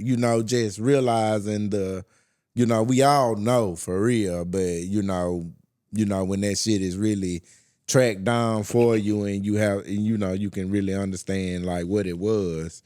He said it made him feel a certain type of way.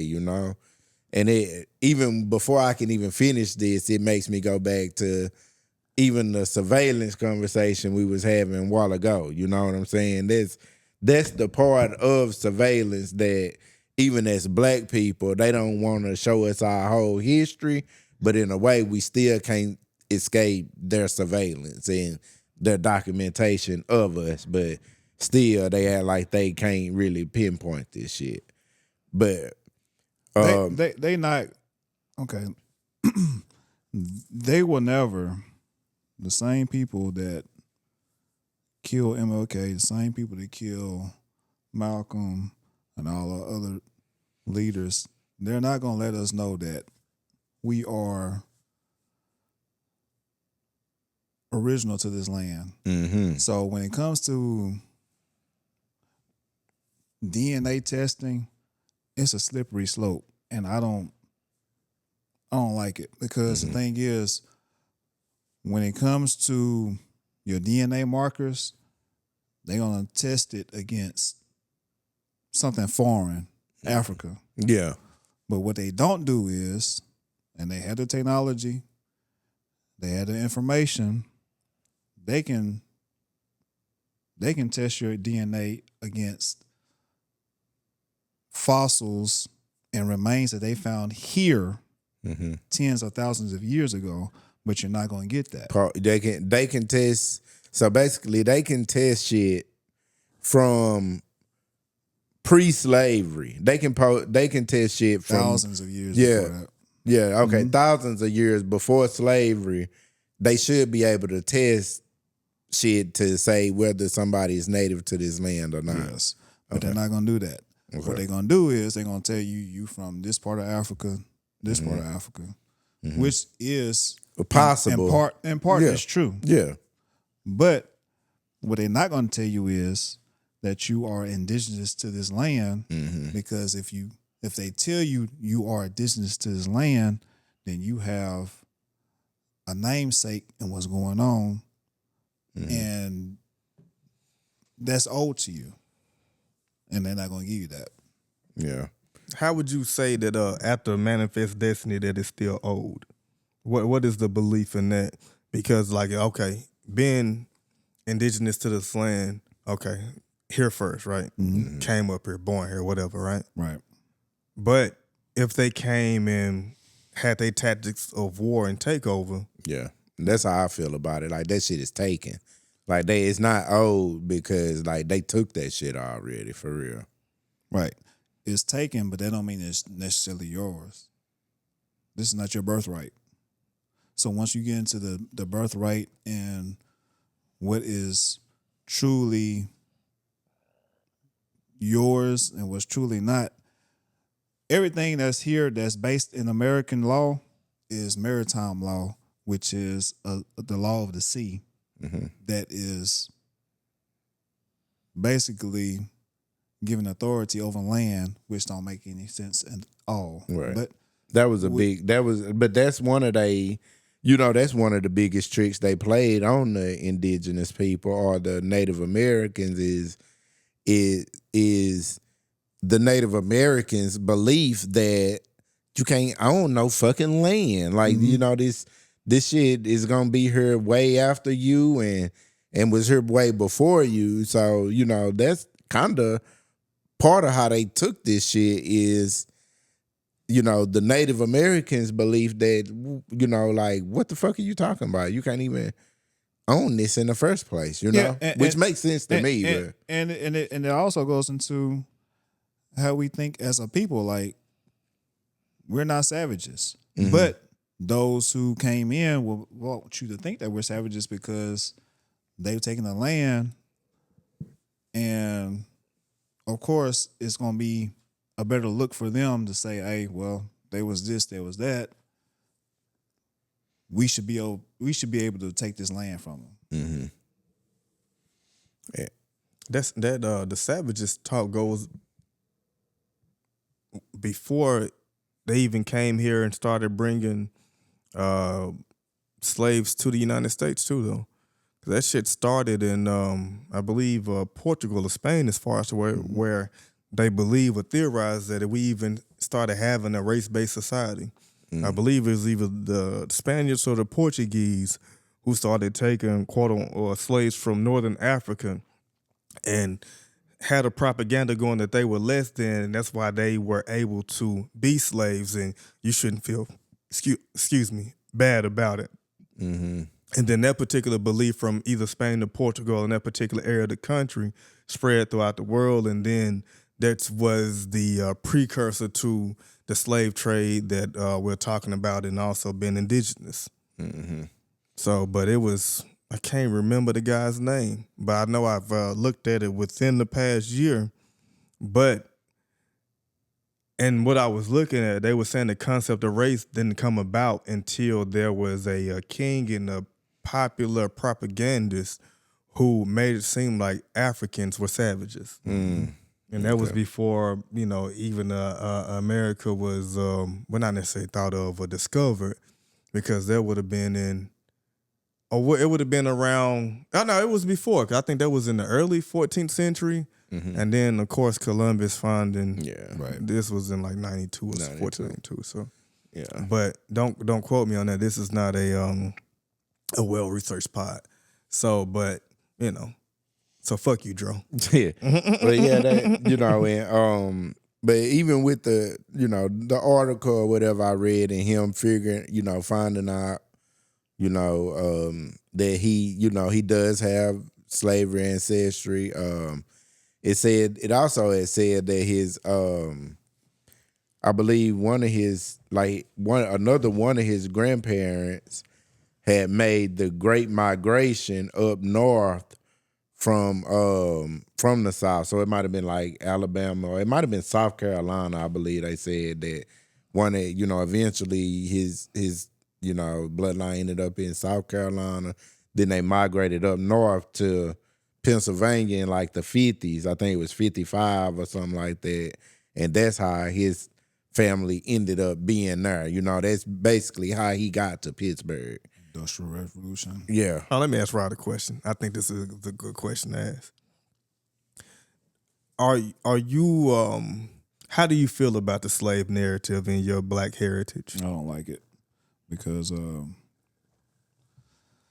first of all, it disconnects you from, once these people can tell you that you came, the only way that you are here now as a Black person is because their ancestors brought you here on the ship, and that's the only reason that you are in America now, which is bullshit. Because if you do if you go back into any historical text and portraits and art, if you see white quote unquote explorers, the lead person that's taking them through these different places in America is always Black. Always. You're not gonna see just an all white convoy trekking through America. It's gonna be all whites, and it's gonna be this one Black or person of color showing these whites how to maneuver through the different terrain and territories of this country. That's because we were already here. There's been texts from the first explorers of this country that tell you, one, there's a lot of people of color here. Two, that there's dwarfs. Three, that there's giants. Shit ain't made up. Yeah. So when it comes to the whole thing of saying, hey, the only reason that you're here is because we brought you from Africa is only to disconnect you from your real heritage. Yes, there was an influx of slaves that came in, but if you go and look at how many slaves came in on these ships, there's no way that it accounts for the numbers across this country of colored people. Yeah. So if you looked in, I know you're not going to do it, even though they already got all your shit anyway. But if you was to do an ancestry and it showed that you came from, your ancestry came from West Africa, would that change your opinion on it, or would you still have the same opinion but understand that like your lineage is what you might despise or whatever? I would appreciate maybe the further back trace that I might not be able to see on my own or find on my own. But in my heart of hearts, I'm from here. This is my land before it was y'all's. I feel that. I feel that. I agree with that pretty much wholeheartedly. Like I do, and even with what you saying, like how you say, you know, if they trace your shit back to West Africa, right? There is basically still like not understanding that even if my ancestry is from West Africa, at some point it was here, even if that's a long way back. You know, that's past the time that we even talking about. I do believe that yes, either you could say Native Americans, but black people, you know, there were people who were dark skinned on this land before slavery even started. I believe, you know, like you say, this is not a well-researched pod. Are all dark-skinned people black people? Yes. I don't think so, but go ahead. I do believe I think there's some dark brown ass Mexicans that are not black people. But okay, yeah, because you can go to say some like the Indians, Native Americans, not the Incas or Aztecs or whatever. No, I'm not talking about Indians. I'm talking about the actual Indians. Yeah, the actual Indians from India. Yeah. But at the same, I don't think they black. But at the same time, I do believe. I think you can be dark skinned and not be black at all. I don't think you can be dark skinned like Rod and not be black. Well, I'm not. It's or degrees to like being. You. I don't think no Indian person dark skin in a certain way. No, I ain't gonna hold you. I seen an Indian nigga darker than me with the little swoop doop. But that's what you what you think or whatever. I know, but whatever. I feel you.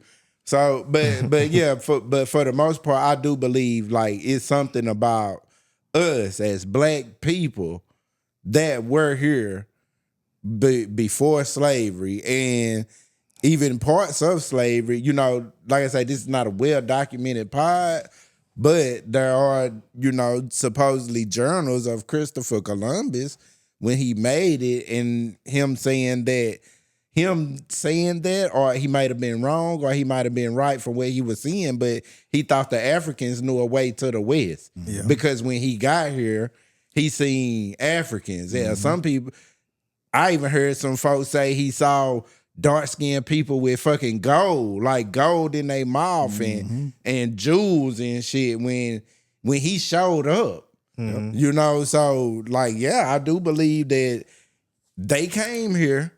They noticed, you know, they saw shit was sweet for real. These are nice people, or you know, they don't understand what we really own.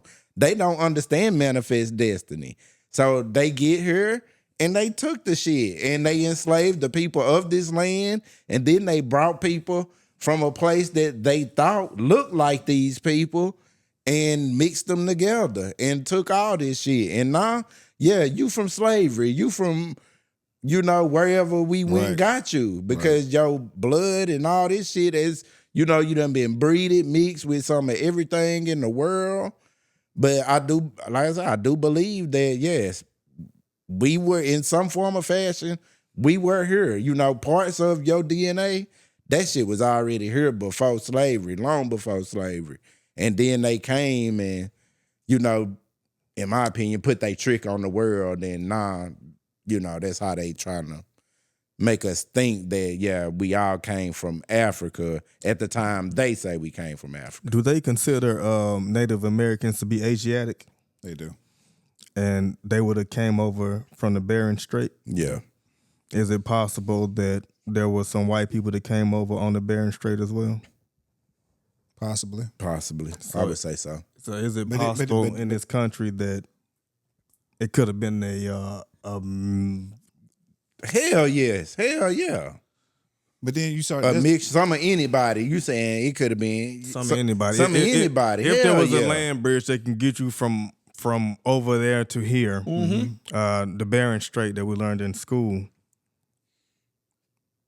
But that is a possibility. I definitely agree with that. Okay, but But- that's but- not the but- point I want to. but- Well, go ahead, answer but that. I- Then I want to get to where I'm. I was gonna say, but what you can't deny or you can't change is DNA. So your blood type says a lot about where you come from. Mm-hmm. So even before we get into the 23andMe and Ancestry.com or all that other shit, when it comes to just blood types as a whole, as just what it is, that tells you a lot off the rip, because different blood types will tell you in your genetics where you come from, or where your people was more concentrated at, and what environments and terrain and all this that they had to endure is given through your blood type. Yeah. So when it comes to the Asiatics coming over and whoever else came over, what you can't hide is blood type. So from what I know is O Okay. are most readily said to be the original people here. Okay. O blood type. Original people on Earth or this Both. United States. Okay, Okay. So, but when you that would have came from where? Would that be the cradle of civilization? Yes, from the cradle. Mm-hmm. From the cradle to here. So you can put a timestamp on the cradle, which is in Africa, and you can put a timestamp on this continent. Oh, hunters, gatherers, Mm-hmm. far as with the environment, was here. And then when you start talking about AB and all these other ones, those were the ones that came later. Mm-hmm. Okay. So, but those particular blood types exist in all people. You're right. Yes. So, what would that mean? That would just mean is genetics. Some people pick up on the recessive gene. Some people pick up on the stronger gene. I think for me, the reason that I just personally won't go for the name rights or this is my land is because for me at the end of the day, like we all come from the same place, right? Eventually through time. Yeah. Mhm.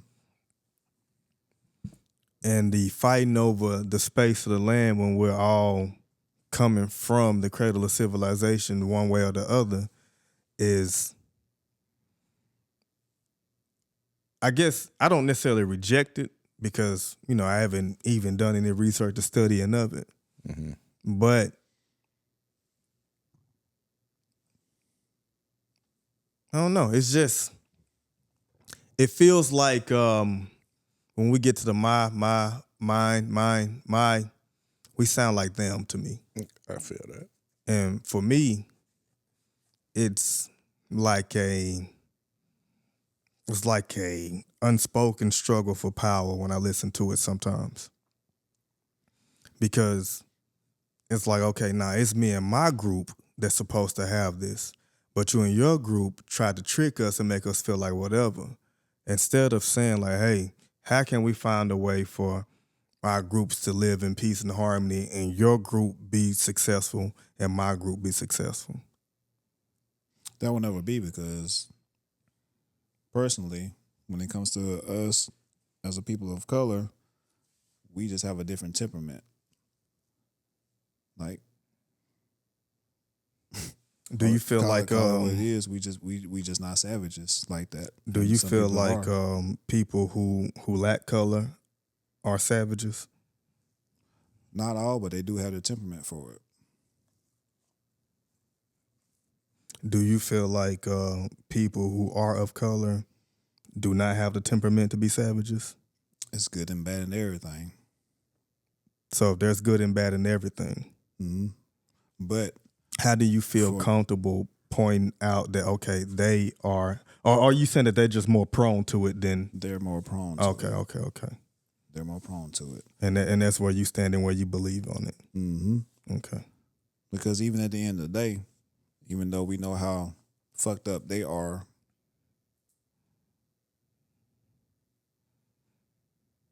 in some cases, we still are willing to invite them to the cookout. Yeah. We not just gonna just Yeah, block that's them my out thing and for just sure. Huh? Yeah. So that's my thing for sure. So that's how you feel about it? Yeah, like as far as our temperament, we're not in there. It's like you think about how many times we could have just said fuck this shit and ended our existence or theirs, or just fuck this whole shit up as a people, but that is just not us. You know what I'm saying? Yeah. It's not us to be, they can talk about what happens within our own neighborhoods and shit like that, but we ain't ever been the type of people that go out and kill other people or hurt or harm other people because of how they look or some shit like that. Even when they have done, foul things to us through our history, we just don't. That's not us. That's dog. the only part I disagree on, because I think it's potentially, Rod was saying, it's good and bad in each culture, each whatever. And y'all know me. I think it's a human condition. I don't think it's a race condition. But that's where, for me, to where anytime we have a conversation like this, it'll come down to a point like this, because I'm gonna get to the humanity of it and not just the race of it from where I stand and where I sit. Yeah. Because I don't think it's like I said, I think it's counterproductive.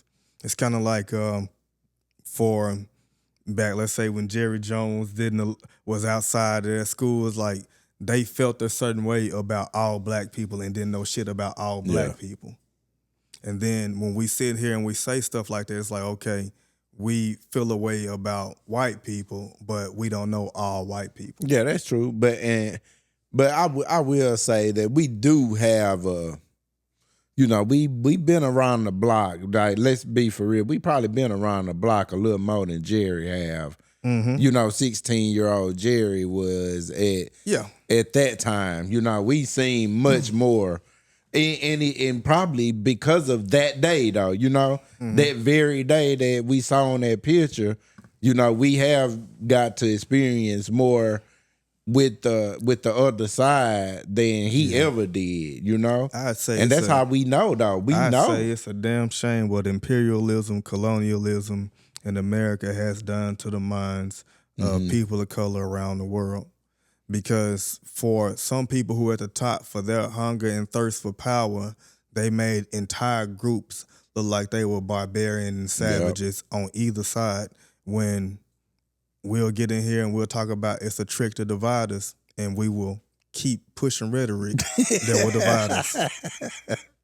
That is true. It's some because it's some truth and it's some lies in it. But the thing is, the difference with us and Jerry is Jerry didn't have to code switch. Like we had to learn how to code switch. Mm-hmm. He just had to just keep being Jerry. It was mighty fine. Yeah. Everything went just fine for him. Anything else boys want to touch on? Nah, man. I don't know if my girl's still listening. I wonder, yeah, but I guess I still got some shit to say about that app, but not the app, but just Ancestry and it. Why do we gotta pay for that shit? You know, why is it that you need to, I got an answer for you after you finish. Yeah, you have to go on. You either have to go on this show, or you gonna have to come out like probably $500,000. I mean not $500,000, but $500. Damn near $49 during Christmas. $49 during Christmas. I'm not lying to you. Yeah, they discount that shit. Yeah, they're discounted down, but that's a big market for you really got to pay some bread to just kind of get to the bottom of where you think you come from. Asking the question, or you getting your point off? Or both? You got a question? Yeah, it's why. It's the why. Because everything's about money. Because capitalism. That's the one word. Capitalism. That's it. Yeah. Because if goddamn right now, if you can pull my information up right now and see shit, whatever you want to see. Nigga. So it's not about hiding our history. No, it's nigga, about capitalism. Like nigga, if the United States could sell your own secrets to you, they would, nigga. Mm-hmm. Yeah. Yep. Yep. All right, fellas, we did it. Once again, you know what time it is. Final thoughts. Free the genius, man. If ICE had did that damn job in the first place, would none of this shit be going on? Stop the music. Again? Yeah, nigga. What's their job in the first place, Mario? To make sure that the immigration and all this shit don't get out of control. So how is it that these motherfuckers being set loose on people without even being reprimanded or, somebody saying, hey, y'all fucked up in the first place. If this is the big issue, then y'all fucked up in the first place. Ain't y'all part of a program that's supposed to not let this shit happen? And now they sicking y'all on people? That shit is weird to me. Like that logically, I'm not understanding how we got here. And the same people that fucked it up in the first place is who is enlisted to fix it. No, that's not accurate. But we'll talk about that later.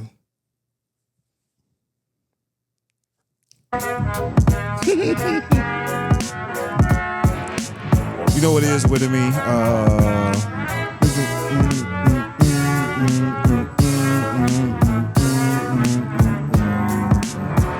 but for real though, give love, spread love, blessings and praises to the ancestors. It's the homies. We love y'all. We out.